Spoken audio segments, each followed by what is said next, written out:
జై శ్రీ గణేష. మనం మహాభారతం చెప్పుకుంటున్నాం. ఎక్కడున్నాం? భీష్మ పర్వం మొదటి ఆశ్వాసంలో ఉన్నాము. సో ఇప్పటి వరకు మనము భగవద్గీత చెప్పుకున్నాం కదా. అంటే యుద్ధం ఎలా చెయ్యను అని భయపడుతున్నటువంటి అర్జునుడికి కృష్ణుడు భగవద్గీత రూపంలో అతనికి ఇంకా నువ్వు యుద్ధం చేయనేటువంటి స్ఫూర్తిని ఇచ్చాడు. ఈ విషయము ఎవరు చెప్పారు? సంజయుడు ధృతరాష్ట్రుడికి చెప్పాడు. అదంతా విన్న తర్వాత ధృతరాష్ట్రుడు ఒక్కసారిగా మనసులో శ్రీకృష్ణుని తలుచుకొని ఆహా ఎంత అద్భుతం అని చెప్పేసి తనకు తాను సంతోషపడి ఆ తర్వాత ఇలా అడుగుతాడు సంజయుడిని, సంజయ మరి యుద్ధం ఎలా ప్రారంభమైంది, మొదటి రోజు యుద్ధం ఎలా జరిగిందో చెప్పవా అంటాడు. సో ఈ రోజు మనం ఎపిసోడ్లో మొదటి రోజు యుద్ధం ఎలా జరిగింది, అసలు యుద్ధం ఎవరు ప్రారంభించారు? యుద్ధం మొదటిగా కౌరవుల సైన్యం నుంచి ప్రారంభిస్తారు. దుర్యోధనుడు దుశ్శాసనుడికి సైగ చేయడంతో దుశ్శాసనుడు మొదలు పెడతాడు. మహాభారత యుద్ధాన్ని మొదలుపెట్టిన వాడు దుశ్శాసనుడు. సో ఈ రోజు మొత్తం ఎవరితో యుద్ధం చేశారో మనం చూద్దాం. మాక్సిమం నేను చదువుతుంటాను చూడండి, ఎందుకంటే చాలా పేర్లు ఉన్నాయి, చాలా రకాల యుద్ధాలు, చాలా రకాల అస్త్రాలు ఉన్నాయి, అవన్నీ గుర్తుంచుకోవడం చాలా కష్టం. సో నేను మాక్సిమం చెప్తూ చదువుతుంటాను చూడండి.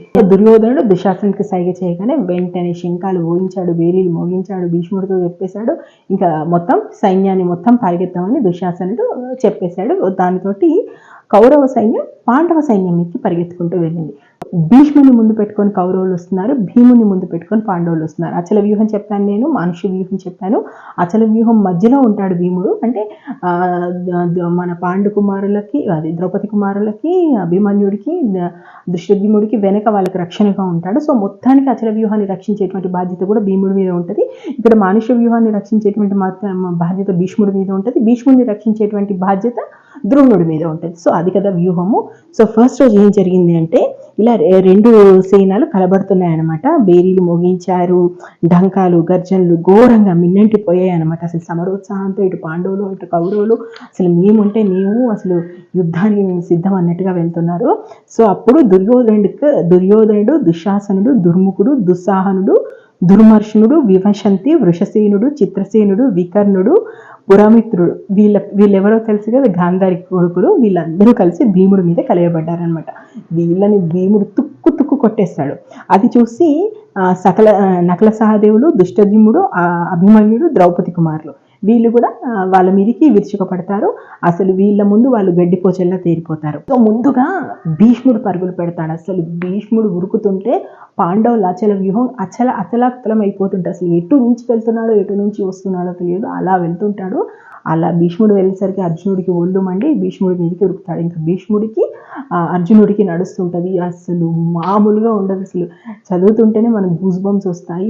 ఇతను వేసే దివ్యాస్త్రాలు, అతను వేసే దివ్యాస్త్రాలు, ఆహా నా మనవాడు ఇంతటి వాడా అని చెప్పేసి, ఆహా నా తాత ఇంతటి వాడా, అంటే వాళ్ళు కొట్టుకుంటున్నారు, అందులో కూడా ఆ ప్రేమ కనిపిస్తుంటుంది. సో ఆ తర్వాత సాచికి కృతవర్మకు మధ్య యుద్ధం జరుగుతుంటుంది. వీళ్ళిద్దరూ యాదవులే కదా, కృతవర్మ ఇటు వచ్చాడు, సాచికి పాండవుల వైపు ఉన్నారు. అసలు వీళ్ళిద్దరూ పదులు వందలు లక్షల బాణాలు ఒకరి మీద ఒకరు వేసుకుంటారు. వీళ్ళ సారథి పోతాడు, వాళ్ళ సారథి పోతాడు, సైన్యం అతలాకుతలం అయిపోతుంది. ఒక అక్షని సైన్యంతో సాచికి ఉంటాడు, ఒక అక్షని సైన్యంతో మనకి కృతవర్మ ఉంటారు. వీళ్ళిద్దరి మధ్య ఘోరంగా యుద్ధం జరుగుతుంది మొదటి రోజుకి సంబంధించి. ఆ తర్వాత కోసలరాజు బృహద్బలుడు అభిమన్యుడు. అసలు అభిమన్యుడు బృహద్బలుడి యుద్ధం కూడా మామూలుగా ఉండదు. బృహద్బలుడు వస్తూనే మన అభిమన్యుడి యొక్క సారథి తల ఎగురగొట్టేస్తాడు. అసలు అది చూసిన తర్వాత అభిమన్యుడు వెంటనే టక బృహద్బలుడి గుర్రాన్ని, అతని సారథిని, అతని జెండాని, అతని నుదుటి మీద బాణం కొట్టేస్తాడు. అసలు అభిమన్యుడు దెబ్బకు తట్టుకోలేక బృహద్బలుడు పారిపోతాడు. ఆ తర్వాత అర్జునుని వదిలి భీముడు మీదకి వస్తాడు. అంతటి భీష్ముడితోటి కూడా అంతే యుద్ధం చేస్తాడు. అంటే మన భీముడు అనగానే ఎక్కువ గదా యుద్ధం వస్తుంది, కానీ ఇక్కడ భీముడు చేసింది అశ్వయుద్ధం. అంటే బాణాలు వేసుకుంటారు. అసలు పదులు వందలు వేలు ఇలా వేస్తూనే ఉంటాడు భీష్ముడు. అవన్నిటికీ చిరునవ్వుతోటే భీష్ముడు తిప్పి కొడుతూ ఉంటాడు. అలా వాళ్ళిద్దరి మధ్య చాలాసేపు యుద్ధం జరుగుతుంటుంది. ఆ తర్వాత దుశ్శాసనుడికి నకులుడు, వీళ్ళిద్దరికి మధ్యలో యుద్ధం జరుగుతుంది. అసలు దుశ్శాసనుడు ఒక బాణం వేస్తే నకులుడు 2 బాణాలు వేస్తుంటాడు. దుశ్శాసనుని మామూలుగా ముప్పు తిప్పలు పెట్టాడు నకులుడు. అసలు వేసేటువంటి ప్రతి బాణాన్ని మధ్యలోనే విరగొడుతుంటాడు. దుశ్శాసనుడి మీద విపరీతమైనటువంటి కోపంతో ఉంటాడు కదా నకులుడు. నకులుడికి మధ్యలో దాదాపు వీళ్ళు ఉదయం మొదలు పెడితే మధ్యాహ్నం వరకు వీళ్ళిద్దరి మధ్య యుద్ధం అలాగే జరుగుతుంటుంది. ఆ రేంజ్లో ఉంటుంది వీళ్ళిద్దరికి, దుశ్శాసనుడికి నకులుడికి. ఆ తర్వాత దుర్ముఖుడికి సహదేవుడికి మధ్యలో యుద్ధం కూడా మామూలుగా ఉండదు. సహదేవుడు చాలా యుద్ధం చేస్తాడు. దుర్ముఖుడు కూడా ఏం చిన్నవాడు కాదు. సహదేవుడు చాలాసేపు యుద్ధం చేసి మొత్తానికి దుర్ముఖుడు రథాన్ని, ఆయన జెండాని, ఆయనని ముప్పు తిప్పలు పెట్టేస్తాడు. ఆ తర్వాత శల్యుడు ధర్మరాజు మీద కలియబడతాడు. శల్యుడు వస్తూనే ధర్మరాజు ధరస్సు ఉంటుంది కదా, దాన్ని 2 ముక్కలు చేస్తాడు.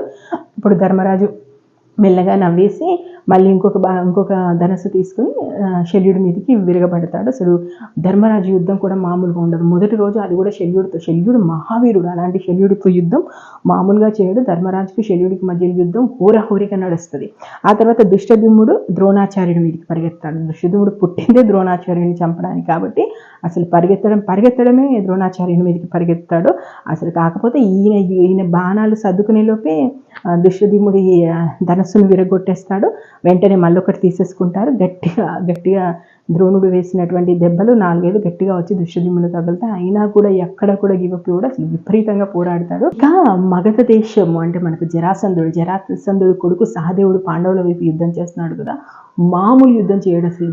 మగధ సహదేవుడు ఎవరితో యుద్ధం చేస్తాడంటే బురిశ్రవుడితో యుద్ధం చేస్తాడు. అసలు బురిశ్రవుడు కూడా ఏం తక్కువ వాడు కాదు. ఒకరి గుండెలు ఒకరు చీల్చుకుంటారా అన్నట్టుగా మహాద్భుతమైనటువంటి యుద్ధం వీళ్ళు జరుగుతుంటుంది. దీన్ని సంజయుడు ఎలా చెప్తాడు తెలుసా? దేవేంద్రుడు ఉత్తాసుడు మధ్య జరిగినప్పుడు ఎంత ఘోరంగా యుద్ధం జరిగిందో సహదేవుడికి బురిశ్రవుడికి మధ్య కూడా అంతే ఘోరంగా. అంటే మొదటి రోజు జరిగినటువంటి యుద్ధంలో ఇది చాలా కీలకంగా వీళ్ళిద్దరి మధ్య యుద్ధం జరుగుతుంటుంది. ఆ తర్వాత దుష్టకేతు వెళ్ళి బాహ్లికుడితో యుద్ధం చేస్తాడు. 100 సంవత్సరాల కురువృద్ధుడైనప్పటికీ బాహ్లికుడు దుష్టకేతును ముప్పు తిప్పలు పెట్టుతాడు. ఆ తర్వాత ఘటోత్కచుడు గురించి చెప్పినప్పుడు ఎప్పుడో మధ్యలో వస్తాడని, చివరికి రమ్మంటే వస్తాడని అలా ఏమీ లేదు. ఘటోత్కచుడు కూడా తన రాక్షస సైన్యంతో సిద్ధంగా ఉంటాడు. అలంబసుడితో యుద్ధం చేస్తుంటాడు. వీళ్ళ వైపు రాక్షస సైన్యంలో అలంబసుడు ఉన్నాడు, వీళ్ళ వైపు ఘటోత్కచుడు ఉన్నాడు. సో ఘటోత్కచుడు అలంబసుడు వీళ్ళిద్దరి మధ్యలో హోరాహోరి యుద్ధం. అసలు ఏం దొరుకుతుందో దాంతో కొట్టుకుంటుంటారు.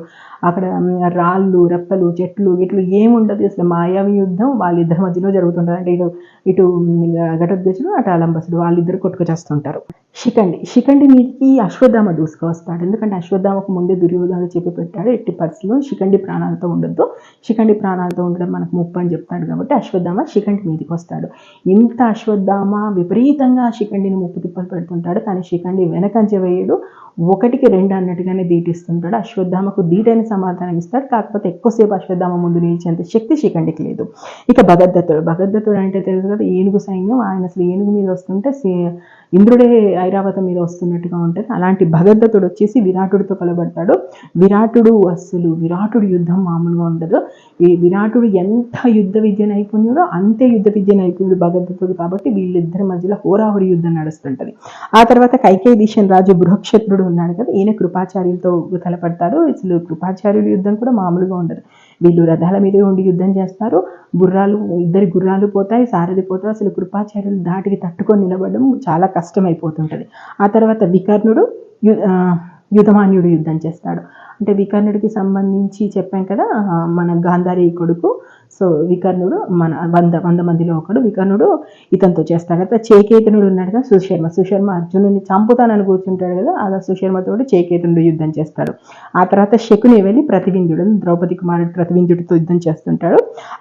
ఇరావంతుడు వెళ్ళి శృతాయితో యుద్ధం చేస్తాడు. వీళ్ళంతా ద్రౌపది కుమారులు 5 కూడా అద్భుతం. అసలు ద్రౌపది కొడుకులు మహాభారతంలో యుద్ధం చేస్తుంటే అసలు తండ్రులు ఎవరో కొడుకులు ఎవరో అర్థం కాదు. అసలు తండ్రి నోట్లో నుంచి ఊడిపడ్డాడంటారు విష్ణు, అలా ఉంటారు ద్రౌపది కొడుకులు 5 కూడా తండ్రికి తగ్గట్టుగానే ఉంటారు. అలాగే యుద్ధం చేస్తాడు.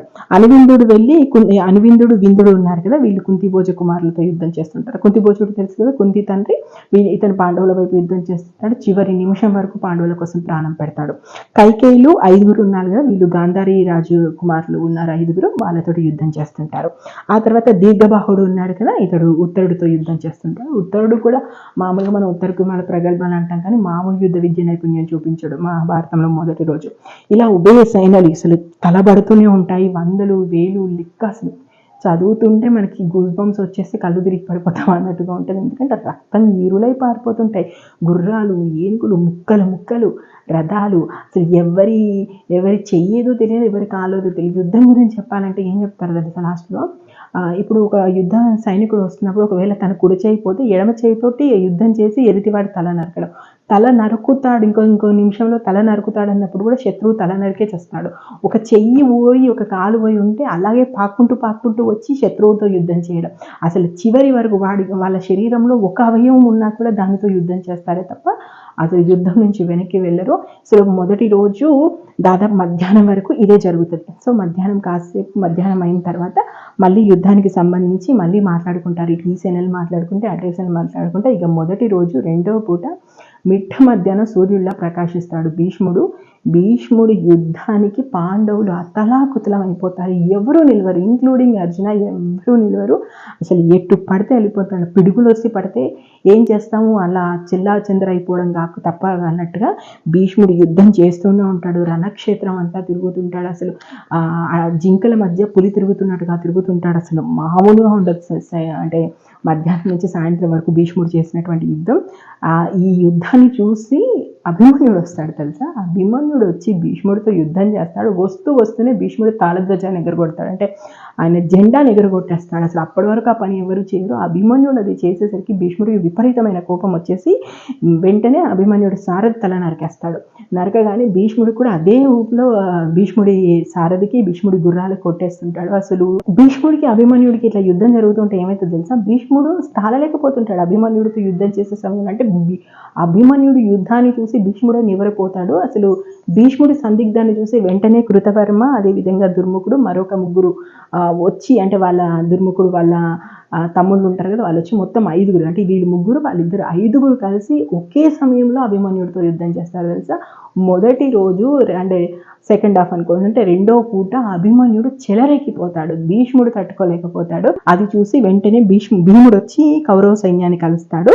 అసలు భీముడు మామూలుగా కలియబోయాడు వాళ్ళందరి మీద. అప్పుడు మళ్ళీ భీష్ముడికి అదేవిధంగా అభిమన్యుడికి యుద్ధం జరుగుతుంటుంది. ఆ తర్వాత శల్యుడి మీదకి భీముడు పరిగెత్తుకోవడం రావడం చూసి శల్యుడికి సంబంధించిన మళ్ళీ కొంతమంది వచ్చి భీముని చేరుతారు. సో భీముని చుట్టుముడతారు. ఇప్పుడు శల్యుడు అతనికి సంబంధించినటువంటి సైన్యం అంతా కూడా వాళ్ళందరినీ కూడా చెల్లా చెదురు చేస్తారు. ఇంతలో సాచిగి, దుష్టజ్ఞుడు, కైకేయులు, విరాటరాజు ఆయన కుమారులు అభిమన్యుడిని భీముని దాటి భీష్ముడి దగ్గరికి వచ్చేస్తారు. అంటే భీష్ముడితో అభిమన్యుడు, తర్వాత భీముడు యుద్ధం చేస్తుంటారు కదా, వాళ్ళిద్దరిని దాటి మళ్ళీ సాత్వికి, దుష్టజ్ఞుడు, కైకేయులు, విరాటరాజు వీళ్ళు ముందుకు వచ్చేస్తారు. సో వీళ్ళు ఇప్పుడు భీష్ముడితో యుద్ధం చేస్తుంటారు. ఇప్పుడు వీళ్ళు ముందుకు వచ్చేసారు కదా, అంటే ఇంకా భీముడు వెళ్ళి ఇంకా మిగిలిన వాళ్ళతో యుద్ధం చేస్తుంటారు, అభిమన్యుడు వెళ్ళి చూస్తుంటారు. సో ఈ లోపలికి ఎవరికి పడుతుంది అంటే శల్యుడికి, ఉత్తర కుమారుడికి పడుతుంది. ఉత్తర కుమారుడు మహాద్భుతంగా శల్యుడి రథసారథిని లేపేస్తాడు. శల్యుడి గుండెలంలో 4 బాణాలు వేస్తాడు. సో అది చూసి తట్టుకోలేక శల్యుడు ఒకే ఒక బాణం వేస్తాడు. ఉత్తర కుమారుడి గుండెల్లో దిగుతుంది, హరి అంటాడు. మొదటి రోజే యుద్ధంలో చనిపోయినటువంటి వ్యక్తి ఉత్తర కుమారుడు మహాద్భుతంగా యుద్ధం చేసి అమరుడవుతాడు. సో మహాభారత యుద్ధంలో చెప్పుకోదగ్గ వీరుల్లో మొదటిగా చనిపోయిన వారు ఉత్తర కుమారుడు. అలా చనిపోగానే మత్స్య సేనాధిపతి, అదేవిధంగా ఉత్తరుడికి అన్న అయినటువంటి శంకుడు, శ్వేతుడు అంటారు ఇతడు అసలు తమ్ముడి మరణాన్ని చూసి తట్టుకోలేక వచ్చేసి వీళ్ళ మీద పడతాడు. అసలు ఒక్కరిని కాదు, శల్యుణ్ణి, దుర్యోధన్ని, భీష్ముణ్ణి అసలు మామూలుగా అంటే ఈ రేంజ్లో యుద్ధం చేయగలడా అనాగ యుద్ధం చేస్తాడు. ఇటు భీముడు, సాత్వికి, అభిమన్యుడు, విరాటరాజు, శిఖండి, దుష్టజ్ఞుడు వీళ్ళందరూ కూడా శంకుడికి తోడవుతారు. ఒక సమయంలో అసలు శంకుడితో కలిసి వీళ్ళందరూ ముందుకెళ్ళిపోతారా, కౌరవుల మీదకి దూసుకెళ్ళిపోతారా అనేటువంటి పరిస్థితి వస్తుంది. అప్పుడు ఇంకా భీష్ముడు వచ్చేస్తాడు. ఏమన్నా చెలరేగిపోతాడా. ఎప్పుడైతే ఉత్తర కుమారుడు చనిపోయిన తర్వాత శంకుడు విజృంభిస్తాడో, తర్వాత శంకుడి మీద భీష్ముడు విజృంభిస్తాడు. అతల్లా కుతలం చేస్తాడు పాండవ సైన్యాన్ని. ఎక్కడ చూసినా ఏడుపులు పెడబొబ్బులే పాండవ సైన్యంలో. ఎవరు ఎటుపోతున్నారో తెలియదు. ఎవ్వరు కూడా ఆయనను ఆపలేకపోతారు. భీష్ముడు అలా అంటే మిట్ట మధ్యాహ్నం సూర్యుడిలా చెలరేగిపోతుంటే అసలు పరిగెత్తుకుంటూ పోతాడు. అచల వ్యూహాన్ని మొత్తం అతలాకుతలం చేసేసి మళ్ళీ మధ్యాహ్నం సమయం, అంటే మధ్యాహ్నం నుంచి అంటే ఉత్తర కుమారుడు చనిపోయిన దగ్గర నుంచి సాయంత్రం సూర్యాస్తమయం వరకు భీష్ముని ఎవరు పట్టలేరు. మొదటి రోజు మాత్రం పూర్తి స్థాయిలో పాండవుల వైపే ఉత్తర కుమారుడు చనిపోతాడు. ఎక్కువ భాగం నష్టం పాండవులకి జరిగింది. సో అలా మొదటి రోజు యుద్ధం ముగిసింది. సో నెక్స్ట్ ఏం జరిగింది, ఇప్పటికైతే మనకు మొదటి ఆశ్వాసం కూడా పూర్తయిపోయింది భీష్మ పర్వానికి సంబంధించి. మరి రెండవ రోజు యుద్ధంలో ఏం జరిగింది, భీష్ముడు ఇలాగే రెచ్చిపోయాడా, పాండవ సైన్యం ఏం చేయగలిగింది ఏంటి అనేది మనం రేపటి ఎపిసోడ్లో చూద్దాం. నేను మహాభారతం ఉన్నట్టు చెప్తున్నాను. మ్యాక్సిమం మహాభారతం చెప్పడం అనేది మామూలు విషయం కాదు. అందులో పేర్లు చెప్పగలిగినా కూడా చాలా ఎక్కువ. ఏదో నా వంతు ప్రయత్నం నేను చేస్తున్నాను. మీకు నచ్చితే ఆశీర్వదించండి. మహాభారతంలో ఇప్పటివరకు ఏం జరిగిందో తెలుసుకోవాలనుకుంటే మన ఛానల్కి వెళ్ళండి, మహాభారతం ప్లేలిస్ట్ని చూడండి. Thank you. జై హింద్.